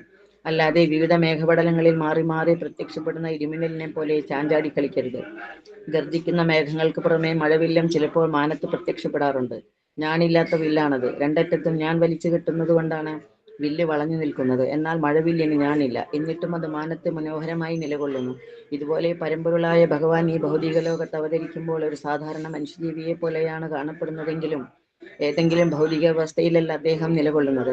തന്റെ ബാഹ്യശക്തിയുടെ ബന്ധനത്തിൽ നിന്ന് തികച്ചും മുക്തമായ ആന്തരശക്തി കൊണ്ടാണ് സ്വയം പ്രത്യക്ഷപ്പെടുന്നതെന്ന് ഭഗവത്ഗീതയിൽ ഭഗവാൻ തന്നെ പറയുന്നുണ്ട്. സാധാരണ ജീവികൾക്ക് ബന്ധനമായത് ഭഗവാന് മോചനമാണ്. മഴക്കാലത്ത് മേഘങ്ങൾ നിലാവിനെ മറച്ചു കളയും. എന്നാൽ ഇടയ്ക്കിടയ്ക്ക് നിലാവ് ദൃശ്യമാകും. മേഘങ്ങൾക്കൊപ്പം ചന്ദ്രനും നീങ്ങുന്നതായി ചിലപ്പോൾ നമുക്ക് തോന്നാറുണ്ട്. എന്നാൽ സത്യത്തിൽ ചന്ദ്രൻ നിശ്ചലനാണ്. മേഘങ്ങളുടെ ചലനം കാരണം ചന്ദ്രൻ ചലിക്കുന്നതായി നമുക്ക് തോന്നുന്നുവെന്നേയുള്ളൂ. ഇതുപോലെ ചഞ്ചലമായ ഭൗതിക ലോകവുമായി താതാത്മ്യം പ്രാപിച്ചിരിക്കുന്നവന്റെ ആത്മീയ തേജസ് മായ കൊണ്ട് മൂടിയിരിക്കുകയാണ്. ഭൗതിക പ്രവർത്തനങ്ങളുടെ ചലനം മൂലം ജീവിതത്തിന്റെ വിവിധ മണ്ഡലങ്ങളിലൂടെ താനും ചലിക്കുന്നതായി അവന് തോന്നുന്നു. മിഥ്യാഹങ്കാരമാണ് ഇതിന് കാരണം. ചലിക്കുന്ന മേഘം നിലാവിന്റെയും നിഴലിന്റെയും അതിർവരമ്പായിരിക്കുന്നത് പോലെ ഭൗതിക അസ്തിത്വത്തിന്റെയും ആത്മീയ അസ്തിത്വത്തിന്റെയും അതിർവരമ്പാണ് മിഥ്യാഹങ്കാരം. മഴക്കാലത്ത് ആദ്യമെത്തുന്ന മഴമേഘങ്ങളെ കാണുമ്പോൾ മയിലുകൾ ആനന്ദ നൃത്തം ചെയ്യുന്നു. ഇതിനെ ഭൗതിക മാർഗത്തിലുള്ള ജീവിതത്താൽ പീഡിതരായ വ്യക്തികളോട് ഉപമിക്കാം. നൃത്തം ചെയ്യുന്ന മയിലുകളെ പോലെ ഭക്തിമാർഗത്തിൽ ഭഗവാന്റെ സേവനത്തിൽ മുഴുകിയിരിക്കുന്നയാളിന്റെ സമ്പർക്കം ലഭിച്ചാൽ അവർ ഉത്ബുദ്ധരായിത്തീരും. ഇവിടെയും ഞങ്ങൾക്ക് പ്രായോഗിക അനുഭവമുണ്ട്. കൃഷ്ണാവബോധത്തിലേക്ക് വരുന്നതിന് മുൻപ് ഉത്സാഹശൂന്യരും കർക്കശപ്രകൃതരുമായിരുന്നു. ഇവിടുത്തെ ബ്രഹ്മചാരികളിൽ പലരും ഭക്തന്മാരുമായി ബന്ധപ്പെട്ടതിന്റെ ഫലമായി അവരിപ്പോൾ ആഹ്ലാദമത്തരായ മയിലുകളെ പോലെ തുള്ളിച്ചാടുകയാണ്. വ്രതാനുഷ്ഠാനങ്ങളിൽ ഏർപ്പെട്ടിരിക്കുന്ന വ്യക്തി തപശ്ചര്യകൾ കാരണം കഷ്ടപ്പെടുന്നു. എന്നാൽ അനുഷ്ഠാനങ്ങളൊക്കെ കഴിഞ്ഞ് അവയുടെ ഫലം കിട്ടിക്കഴിയുമ്പോൾ കുടുംബം, സമൂഹം, പ്രേമം, ഗൃഹം തുടങ്ങിയ മറ്റ് ആലവാലങ്ങളുമായി ബന്ധപ്പെട്ട അയാൾ സുഖഭോഗങ്ങൾ അനുഭവിക്കുന്നു. ചിലപ്പോൾ കൊക്കുകളും താറാവുകളും മറ്റും നദീതീരങ്ങളിലും തടാകക്കരയിലും നിരന്തരം ചുറ്റിത്തിരിയുന്നത് കാണാം. ആ പ്രദേശം എത്രയധികം മാലിന്യങ്ങളും ചെളികലങ്ങിയ ഉച്ഛിഷ്ടങ്ങളും മുൾച്ചെടികളും നിറഞ്ഞതായാലും അവർക്ക് പ്രശ്നമില്ല. ഇതുപോലെ കൃഷ്ണാവബോധമില്ലാത്ത ഗൃഹസ്ഥന്മാർ ഏതൊക്കെ സൗകര്യങ്ങൾ ഉണ്ടായാലും ഭൗതിക ജീവിതത്തിൽ തന്നെ തങ്ങി നിൽക്കുന്നത് കാണാം. കുടുംബജീവിതത്തിൽ അതല്ല ഏത് ജീവിതത്തിലായാലും കൃഷ്ണാവബോധമില്ലാതെ പരിപൂർണ സുഖം ആർക്കും കിട്ടുകയില്ല. അതീന്ദ്രിയമായി ഭഗവാന്റെ ഭക്തിസേവനത്തിൽ മുഴുകി സദാ ഭഗവാൻ ചൈതന്യന്റെ തിരുനാമം ഉച്ചത്തിൽ വിളിച്ചു കരയുന്ന വ്യക്തിയുമായി അയാൾ ഗൃഹസ്ഥാശ്രമിയോ സന്യാസിയോ ആരുമായി കൊള്ളട്ടെ സമ്പർക്കമുണ്ടാകണേ എന്നാണ് ശ്രീല നരോത്തമദാസ് ഠാക്കൂർ പ്രാർത്ഥിക്കുന്നത്. ഭൗതികവാദിക്ക് ലൗകിക കാര്യങ്ങളൊക്കെ തന്നെ ആക്രമണകാരികളായി തീരുന്നു. എന്നാൽ കൃഷ്ണാവബോധമുള്ളവർക്ക് സർവവും സുഖകരമായിട്ടായിരിക്കും തോന്നുക. പേമാരിയുടെ ശക്തിയായ കുത്തൊഴുക്കിൽ കൃഷിസ്ഥലങ്ങളുടെ അതിർവരമ്പും ചിറയും ഒക്കെ തകർന്നു പോകാറുണ്ട്. അതുപോലെ കലിയുഗത്തിൽ നാസ്തികരുടെ അനധികൃതമായ പ്രചാരം വൈദികാനുശാസനത്തിന്റെ അതിർവരമ്പുകൾ തകർക്കുന്നു. ക്രമേണ ആളുകൾ നിരീശ്വരത്വത്തിലേക്ക് അധപ്പതിക്കുന്നു. മഴക്കാലത്ത് കാറ്റിന്റെ തള്ളലേറ്റ് മേഘങ്ങൾ ജലം പൊഴിക്കുമ്പോൾ അമൃതുപോലെയാണ് അതിനെ നാം സ്വാഗതം ചെയ്യുന്നത്. മഹായജ്ഞങ്ങൾ നടത്താൻ ദാനധർമ്മങ്ങൾക്കായി രാജാക്കന്മാരെയും വർത്തക സമൂഹത്തെയും പോലുള്ള സമ്പന്നന്മാരെ വേദാനുസാരികൾ പ്രേരിപ്പിക്കുമ്പോൾ അത്തരം ധനവിതരണവും അമൃതിന് തുല്യമാണ്. 4 വർണ്ണങ്ങളിലുമുള്ളവർ ബ്രാഹ്മണ, ക്ഷത്രിയർ, വൈശ്യർ, ശൂദ്രർ സഹകരണ മനോഭാവത്തോടെ സമാധാനത്തോടെ ജീവിക്കണമെന്നാണ് ഉദ്ദേശിക്കപ്പെട്ടിട്ടുള്ളത്. യാഗം നടത്തി ധനം തുല്യമായി വിതരണം ചെയ്യുന്ന വൈദിക ബ്രാഹ്മണരുടെ നിർദ്ദേശാനുസരണം ജീവിച്ചാൽ ഇതു സാധ്യമാകും. മഴ മൂലം വൃന്ദാവനത്തിന് അഭിവൃദ്ധിയുണ്ടായി.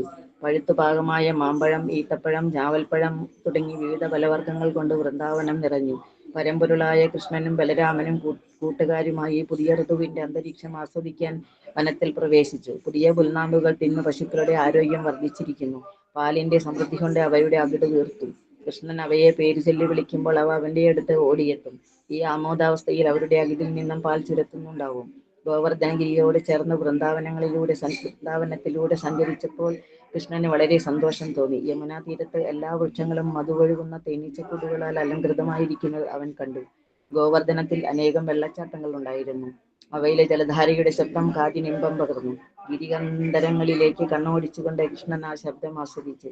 മഴക്കാലം ഇനിയും പൂർണ്ണമായി മാറിയിട്ടില്ലെങ്കിലും ക്രമേണ ശരത്കാലത്തിലേക്ക് നീങ്ങിക്കൊണ്ടിരിക്കുന്ന വേളയിൽ ചിലപ്പോഴൊക്കെ വിശേഷിച്ചും വനത്തിൽ മഴ പെയ്യുമ്പോൾ കൃഷ്ണനും ചങ്ങാതിമാരും വല്ല മരത്തിന്റെ ചുവട്ടിലോ ഗോവർദ്ധനഗിരിയിലെ വല്ല ഗുഹയിലോ ഇരുന്ന് സന്തോഷത്തോടെ വർത്തമാനം പറഞ്ഞും പഴുത്തു പാകം വന്ന പഴങ്ങൾ തിന്നും രസിക്കുക പതിവായിരുന്നു. കൃഷ്ണനും ബലരാമനും പകൽ മുഴുവൻ വനത്തിൽ കഴിച്ചുകൂട്ടുന്ന ദിവസങ്ങളിൽ തൈരും പഴങ്ങളും മധുരവസ്തുക്കളും ചേർത്ത ചോറ് യശോദാമാതാവ് കൊടുത്തയക്കാറുണ്ട്. യമുനാ തീരത്തെ പാറക്കെട്ടിലിരുന്ന് കൃഷ്ണൻ അത് കഴിക്കും. ഭക്ഷണം കഴിക്കുമ്പോഴും കൃഷ്ണനും ബലരാമനും ചങ്ങാതിമാരും പശുക്കളെ ശ്രദ്ധിച്ചിരുന്നു. ഭാരം തൂങ്ങുന്ന അകിടുമായി ഏറെ നേരം നിന്നതിന്റെ ഫലമായി അവയൊക്കെ തളർന്ന പോലെ കാണപ്പെട്ടു. അല്പനേരം കിടന്ന് പുൽനാമ്പുകൾ കടിച്ചതോടെ അവയ്ക്ക് ഉത്സാഹം കൈവന്നു. അവയെ കണ്ട് കൃഷ്ണനെ അങ്ങേയറ്റം സംതൃപ്തിയുണ്ടായി. സ്വന്തം ശക്തിയുടെ ആവിഷ്കാരം മാത്രമായ വൃന്ദാവനത്തിന്റെ സൗന്ദര്യം കണ്ട് അദ്ദേഹം അഭിമാനം കൊണ്ടു. ഇത്തരം സന്ദർഭങ്ങളിൽ വർഷകാല പ്രകൃതിയുടെ സവിശേഷ പ്രവർത്തനങ്ങളെ കൃഷ്ണൻ പ്രകീർത്തിക്കാറുണ്ട്. ഭൗതിക ശക്തി അഥവാ പ്രകൃതി അതിന്റെ പ്രവർത്തനങ്ങളിൽ സർവസ്വതന്ത്രയല്ലെന്നും ഭഗവത്ഗീതയിൽ പറയുന്നു. കൃഷ്ണന്റെ നിരീക്ഷണത്തിലാണ് പ്രകൃതിയുടെ പ്രവർത്തനങ്ങൾ. ദുർഗ എന്നറിയപ്പെടുന്ന ഭൗതിക പ്രകൃതി കൃഷ്ണന്റെ നിഴലായിട്ടാണ് പ്രവർത്തിക്കുന്നതെന്ന് ബ്രഹ്മസംഹിത പറയുന്നു. കൃഷ്ണൻ നൽകുന്ന കൽപ്പനകളൊക്കെ ഭൗതിക പ്രകൃതി അതേപടി അനുസരിക്കുന്നു. അപ്പോൾ മഴക്കാലം സൃഷ്ടിച്ച പ്രകൃതി ഭംഗി പ്രവർത്തനോന്മുഖമാക്കിയത് കൃഷ്ണന്റെ സൂചനകൾ അനുസരിച്ചായിരുന്നു. ഏറെ താമസിയാതെ ശരത്കാലം സമാഗതമായതോടെ ജലസംഭരണികളിലെ വെള്ളമെല്ലാം നിർമ്മലവും ആസ്വാദ്യവുമായി മാറി. നവോന്മേഷം പകരുന്ന കാറ്റ് എല്ലായിടത്തും വീശി തുടങ്ങി. മഴക്കാറ് മാറി മാനം തെളിഞ്ഞു. ആകാശം സ്വാഭാവികമായ നീലനിറം വീണ്ടെടുത്തു. വനത്തിലെ നിർമ്മല ജലത്തിൽ വിരിഞ്ഞു നിൽക്കുന്ന താമരപ്പൂവ് കണ്ടാൽ യോഗാഭ്യാസത്തിൽ വീഴ്ച പറ്റിയപ്പോൾ ആത്മീയ ജീവിതം പുനരാരംഭിച്ച് അതീവ സുന്ദരനായി മാറിയ യോഗിയാണോ അതെന്ന് തോന്നും. ശരത്കാലത്തിന്റെ ആവിർഭാവത്തോടെ സർവരും സ്വാഭാവികമായി തന്നെ ചേതോഹരമായി തീരുന്നു. അതുപോലെ ഭൗതികവാദി കൃഷ്ണാവബോധം കൈക്കൊണ്ട് ആത്മീയ ജീവിയായി മാറുമ്പോൾ ശരത്കാലാകാശവും ജലവും പോലെ പ്രസന്നമാകും. ശരത്കാലം ആകാശത്തിലെ കരിമേഘങ്ങളും ഭൂമിയിലെ മലിനജലവും ഒരുപോലെ നീക്കിക്കളയുന്നു. മണ്ണിലെ ചേറും ചെളിയും മാറ്റി വെടിപ്പാക്കുന്നു. അതുപോലെ കൃഷ്ണാവബോധത്തിലെത്തുന്നവന്റെ ബാഹ്യവും ആന്തരികവുമായ എല്ലാ മാലിന്യങ്ങളും തൽക്ഷണം അകന്ന് അവൻ നിർമ്മലനായി തീരും. അതുകൊണ്ടാണ് കൃഷ്ണനെ ഹരി എന്ന് സംബോധന ചെയ്യുന്നത്. ഹരി എന്നാൽ എടുത്തു മാറ്റുന്നവൻ എന്ന അർത്ഥം. കൃഷ്ണാവബോധം കൈക്കൊള്ളുന്നവന്റെ വൃത്തികെട്ട ശീലങ്ങളെല്ലാം കൃഷ്ണൻ എടുത്തു മാറ്റിക്കളയും. ശരത്കാല മേഘങ്ങൾ പ്രസന്നമാണ്, കാരണം അവയിൽ ജലാംശമില്ല. അതുപോലെ കുടുംബകാര്യങ്ങളുടെ ചുമതലയിൽ നിന്നും മുക്തനായി തീർന്ന വിവിക്തൻ പൂർണ്ണമായും കൃഷ്ണാവബോധത്തിലെത്തിയവർ എല്ലാത്തരം ഉത്കണ്ഠകളിൽ നിന്നും മുക്തരായി ശരത്കാല മേഘം പോലെ പ്രസന്നരായി തീരും. ശരത്കാലത്ത് ചില അവസരങ്ങളിൽ തെളിനീർ നൽകാനായി മലമുകളിൽ നിന്ന് വെള്ളച്ചാട്ടം കുതിച്ചെത്തും. ചിലപ്പോൾ അത് നിന്നു പോകും. അതുപോലെ ചിലപ്പോൾ പുണ്യാത്മാക്കൾ തെളിവുറ്റ ജ്ഞാനം പകർന്നു തരും. മറ്റു ചിലപ്പോൾ അവർ മൗനം ദീക്ഷിക്കും. മഴക്കാലത്ത് ജലം നിറഞ്ഞു നിന്നിരുന്ന ചെറിയ കുളങ്ങളൊക്കെ ശരത്കാലാഗമനത്തോടെ ക്രമേണ വറ്റിപ്പോകും. സംഭരണികളിലെ ചെറിയ ജലജീവികൾ തങ്ങളുടെ എണ്ണം ദിനംപ്രതി കുറഞ്ഞു വരികയാണെന്ന കാര്യം അറിയുന്നേയില്ല. ഭൗതിക കാര്യങ്ങളിൽ മുഴുകിക്കഴിയുന്നവർ ആയുസ് കുറയുന്നതറിയാത്തതുപോലെ അവർ പശുക്കൾ, ധനം, വസ്തുവകൾ, കുട്ടികൾ, ഭാര്യ, സമൂഹം, സൗഹൃദം തുടങ്ങിയവ നിലനിർത്താനുള്ള തത്രപ്പാടിലാണ്. ജലത്തിന്റെ കുറവും സൂര്യന്റെ ഉഗ്രമായ ചൂടും നിമിത്തം ചെറിയ സംഭരണികളിലെ കൊച്ചു കൊച്ചു ജീവികൾ ഏറെ അസ്വസ്ഥരായി തീരുന്നു. ജീവിതം ആസ്വദിക്കാനോ കുടുംബം പുലർത്താനോ കഴിയാത്തതിനാൽ എന്നും അസന്തുഷ്ടരായി കഴിയുന്ന നിയന്ത്രണമില്ലാത്ത മനുഷ്യരെ പോലെയാണവർ. ചേറു നിറഞ്ഞ ഭൂമി ക്രമേണ ഉണങ്ങുന്നു. പുതുതായി മുളച്ച സസ്യങ്ങൾ വാടിപ്പോകുന്നു. ഇതുപോലെ കൃഷ്ണാവബോധം കൈക്കൊള്ളുന്നവന്റെ കുടുംബസുഖത്തിലുള്ള അഭിലാഷം ക്രമേണ വരണ്ടു പോകുന്നു. ശരത്കാലത്തിന്റെ ആഗമനത്തോടെ സമുദ്രത്തിലെ ജലം പ്രശാന്തവും നിശ്ചലവുമായി തീരുന്നു. ഭൗതിക പ്രകൃതിയുടെ ത്രിഗുണങ്ങൾ അരട്ടാത്ത ആത്മസാക്ഷാത്കാരം നേടിയ വ്യക്തിയെ പോലെ പാടത്തെ ജലം ഒഴുകിപ്പോകാതിരിക്കാൻ നിർമ്മിച്ചിട്ടുള്ള ശക്തമായ ചിറകളിൽ ശരത്കാലത്ത് കൃഷിക്കാർ വെള്ളം കെട്ടി നിർത്തും. പുതിയ മഴയ്ക്ക് തൽക്കാലം ഒരു സാധ്യതയുമില്ല. അതിനാൽ പാടത്തുള്ളത് മുഴുവൻ സൂക്ഷിച്ചു വെച്ചേ പറ്റൂ. അതുപോലെ ആത്മസാക്ഷാത്കാരത്തിൽ പുരോഗതി നേടിയവർ ഇന്ദ്രിയ നിഗ്രഹത്തിലൂടെ തങ്ങളുടെ ശക്തി കാത്തു സൂക്ഷിക്കുന്നു. 50 വയസ്സ് പൂർത്തിയാകുന്നതോടെ കുടുംബജീവിതത്തിൽ നിന്ന് വിരമിച്ച് കൃഷ്ണാവബോധത്തിൽ പുരോഗതി നേടാനായി ശരീരശക്തി മുഴുവൻ കാത്തു സൂക്ഷിക്കുകയാണ് വേണ്ടത്. ഇന്ദ്രിയ നിയന്ത്രണം സാധിച്ച് മുകുന്ദനെ ഭക്തിമാർഗത്തിൽ സേവിക്കുകയല്ലാതെ മോക്ഷത്തിന് മറ്റൊരു മാർഗവുമില്ല. ശരത്കാലത്ത് പകൽ സമയം പൊള്ളുന്ന വെയിൽ മൂലം അത്യുഷ്ണമായിരിക്കും. എന്നാൽ രാത്രിയിൽ തെളിഞ്ഞ നിലാവുള്ളതിനാൽ പകൽ സമയത്തെ ക്ഷീണത്തിൽ നിന്ന് മോചനം ലഭിക്കുന്നു. മുകുന്ദനിൽ അഥവാ കൃഷ്ണനിൽ അഭയം തേടുന്നവന് ശരീരം തന്നെയാണ് ആത്മാവെന്ന തെറ്റിദ്ധാരണയിൽ നിന്നുണ്ടാകുന്ന തളർച്ചയിൽ നിന്നും രക്ഷ നേടാം. വൃന്ദാവനത്തിലെ കന്യകമാർക്ക് മുകുന്ദൻ, അതായത് കൃഷ്ണൻ, ഒരു ആശ്വാസ കേന്ദ്രം കൂടിയാണ്. വ്രജഭൂമിയിലെ കന്യകമാർ കൃഷ്ണന്റെ വേർപാട് മൂലം സദാ ദുഃഖിതരാണ്. നറുനിലാവ് വരന്നൊഴുകുന്ന ശരത്കാല രാത്രിയിൽ കൃഷ്ണനെ കണ്ടുമുട്ടുന്നതോടെ അവരുടെ വിരഹദുഃഖം ശമിക്കുന്നു. കാറ്റൊഴിഞ്ഞ നീലാകാശത്തിൽ നക്ഷത്രങ്ങൾ ചേതോഹരമായി മിന്നിത്തിളങ്ങുന്നു. അതുപോലെ കൃഷ്ണാവബോധത്തിൽ നിലകൊള്ളുന്നവൻ എല്ലാവിധ മ്ലേച്ഛകാര്യങ്ങളിൽ നിന്നും മുക്തനായി ശാരദാകാശത്തിലെ നക്ഷത്രങ്ങളെ പോലെ സുന്ദരനായി തീരുന്നു. വേദങ്ങൾ യജ്ഞരൂപത്തിൽ കർമ്മങ്ങളെ നിർദ്ദേശിക്കുന്നുണ്ടെങ്കിലും അവരുടെ യഥാർത്ഥ ലക്ഷ്യം എന്താണെന്ന് ഭഗവത്ഗീതയിൽ പറയുന്നുണ്ട്. വേദങ്ങളുടെ ലക്ഷ്യം ശരിക്കും മനസ്സിലാക്കിയിട്ട് വേണം കൃഷ്ണാവബോധം കൈക്കൊള്ളാൻ.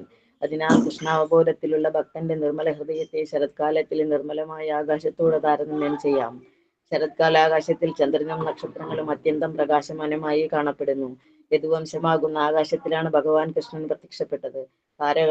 താരഗണങ്ങളാൽ, അതായത് യദുവംശത്തിലെ അംഗങ്ങളാൽ ചുറ്റപ്പെട്ട ചന്ദ്രനെ പോലെ തന്നെയായിരുന്നു അദ്ദേഹം. വനമേഖലയിലെ ആരാമങ്ങളിൽ ധാരാളം പൂക്കൾ നിൽക്കുമ്പോൾ അവയുടെ സുഗന്ധം വഹിച്ചു വരുന്ന ഇളം കാറ്റ് വേനൽക്കാലത്തും വർഷക്കാലത്തും ഏറെ കഷ്ടപ്പാട് അനുഭവിച്ചതിന് വലിയ ആശ്വാസമാണ് പകരുന്നത്. നിർഭാഗ്യവശാൽ ഈ ഇളം കാറ്റ് ഗോപികമാർക്ക് ആശ്വാസം പകരാൻ പര്യാപ്തമല്ല. കാരണം അവരുടെ ഹൃദയം കൃഷ്ണനായി സമർപ്പിച്ചു കഴിഞ്ഞിരിക്കുന്നു. ശരത്കാലത്തിലെ ആ ഇളം കാറ്റിൽ നിന്ന് ആളുകൾക്ക് പൊതുവെ സുഖം ലഭിക്കുന്നുണ്ടാവാം. എന്നാൽ കൃഷ്ണന്റെ ആലിംഗനം ലഭിക്കാത്ത ഗോപികമാർക്ക് സംതൃപ്തിയൊന്നും കിട്ടുന്നില്ല. ശരത്കാലത്തിന്റെ ആഗമനത്തോടെ പശുക്കൾ, മാനുകൾ, പക്ഷികൾ എന്ന് വേണ്ട പെൺവർഗത്തിൽപ്പെട്ട എല്ലാ ജീവികളും ഗർഭം ധരിക്കുന്നു. കാരണം ശരത്കാലത്ത് ഇണകൾ മുഴുവനും ലൈംഗിക അഭിലാഷങ്ങൾ കൊണ്ട് ഉത്തേജിതരാണ്. ഭഗവാന്റെ കാരുണ്യത്താൽ അതീന്ദ്രിയവാദികൾ ഞങ്ങളുടെ ജീവിത ലക്ഷ്യം പ്രാപിക്കാൻ അനുഗ്രഹീതരാകുന്നത് പോലെയാണിത്. തികഞ്ഞ ആവേശത്തോടും ക്ഷമയോടും ഉത്തമ വിശ്വാസത്തോടും കൂടി ഭക്തിമാർഗം പിന്തുടരുകയും നിയമങ്ങളും ചട്ടങ്ങളും പാലിക്കുകയും ഭൗതിക മാലിന്യങ്ങളിൽ നിന്നകന്നു നിൽക്കുകയും ഭക്തജനങ്ങളുമായി സമ്പർക്കത്തിൽ ഏർപ്പെടുകയും ചെയ്യേണ്ടത് ആവശ്യമാണെന്ന് ശ്രീല രൂപ ഗോസ്വാമി തന്റെ ഉപദേശാമൃതത്തിൽ നിർദ്ദേശിക്കുന്നു. ഈ നിയാമകതത്വങ്ങൾ പാലിക്കുന്നത്. ഹരേ കൃഷ്ണ. ഹരേ കൃഷ്ണ. മറ്റുള്ളവര് അത് ഒന്ന് മ്യൂട്ട് ചെയ്യാൻ പറ. അത് അതില് സൗണ്ട് മറ്റുള്ള ബുദ്ധിമുട്ടുണ്ട്.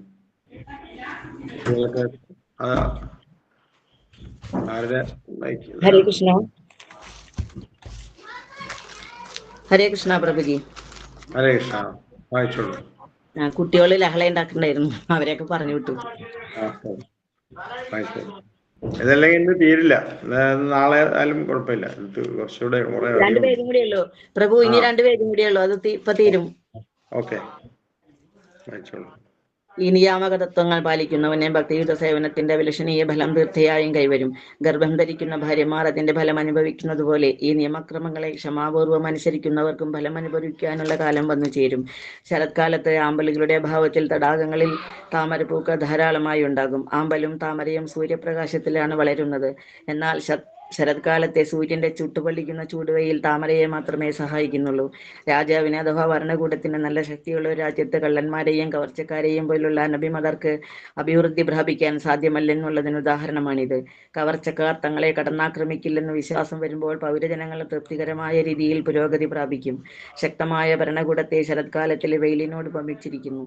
അതുപോലെ ആമ്പലിനെ കവർച്ചക്കാരെ പോലുള്ള അനഭിമതരോടും താമരപ്പൂവിനെ സംതൃപ്തരായ പൗരന്മാരോടും സാദൃശ്യപ്പെടുത്തിയിരിക്കുന്നു.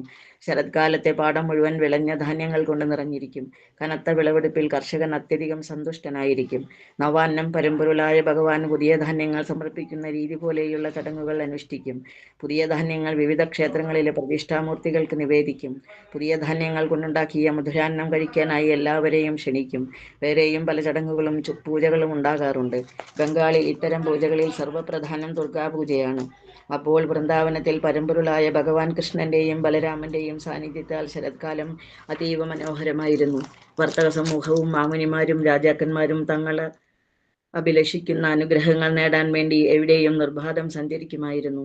അതുപോലെ ഭൗതിക ശരീരത്തിന്റെ ബന്ധനത്തിൽ നിന്ന് മുക്തരാകുമ്പോൾ അതീന്ദ്രിയവാദികളും അവർക്കിഷ്ടപ്പെട്ട ലക്ഷ്യം നേടിയെടുത്തിരുന്നു. മഴക്കാലത്ത് വർത്തക സമൂഹത്തിന് വിവിധ സ്ഥലങ്ങളിൽ സഞ്ചരിക്കാൻ കഴിഞ്ഞിരുന്നില്ല. അതിനാൽ ഉദ്ദേശിച്ച ലാഭമുണ്ടാക്കാൻ അവർക്ക് സാധിച്ചില്ല. കരം പിരിക്കുന്നതിന് എല്ലായിടത്തും ചെന്നെത്താൻ രാജാക്കന്മാർക്കും കഴിഞ്ഞില്ല. മഴക്കാലം അവരുടെ മേലും നിയന്ത്രണം ചെലുത്തി. അതീന്ദ്രിയ ജ്ഞാനം ഉപദേശിച്ചു കൊടുക്കാനുള്ള പുണ്യാത്മാക്കളുടെ യാത്രയും മഴക്കാലം തടസ്സപ്പെടുത്തിയിരുന്നു. എന്നാൽ ശരത്കാലത്തിൽ അവരെല്ലാം തങ്ങളുടെ തടങ്കലിൽ നിന്നും പുറത്തു വരുന്നു. അതീന്ദ്രിയവാദിയുടെ കാര്യമാണെങ്കിൽ അവർ ജ്ഞാനിയോ യോഗിയോ ഭക്തനോ ആരുമാകട്ടെ, ഭൗതിക ശരീരം മൂലം അവന് യഥാർത്ഥത്തിൽ ആത്മീയ നേട്ടം ആസ്വദിക്കാനാവില്ല. എന്നാൽ ശരീരം വെടിയുന്നതോടെ അഥവാ മരണാനന്തരം ജ്ഞാനി പരമാത്മാവിന്റെ ആത്മീയ തേജസ്സിൽ ലയിക്കുന്നു.